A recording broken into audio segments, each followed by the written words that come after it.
Okay, the next question is for Sheikh Numan Ali Khan. Says, Muhammad, peace be upon him, lived 1400 years ago and could not even read or write. Yet Muslims hold his authority above that of world-renowned contemporary scientists and scholars. Where is the logic here? Okay, so there's a lot of flaws in that question because you're comparing a messenger of God to a scientist.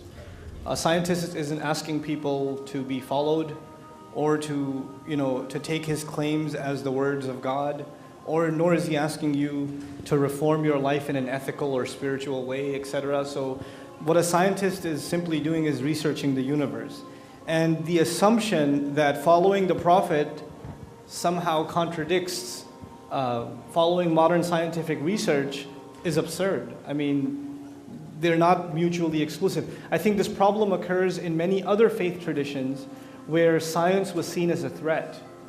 And the assumption is made that all religions must be this way, all religions must discourage scientific inquiry. But actually Islamic history, as was already indicated just now, thank you Sheikh, it has been one of very in-depth scientific inquiry and even pioneering in the field of scientific inquiry. Now, as for the Prophet being 1400 years ago and not having the kind of scientific knowledge and access that we have today, when it comes to matters of guidance, right and wrong, justice and injustice, scientific revolutions will not change that. Doesn't matter what kind of technology you hold, what is fair is still fair and what's unfair is still unfair. Truth is still truth and falsehood is still falsehood. Wronging people is still wronging people. So whether we live now or 300 years from now or 300 years before now, the principles on which we're supposed to live our life are timeless. And so they were given in a desert, and that desert educated the rest of humanity. And it gave life to the rest of humanity. And that's what we hold dear.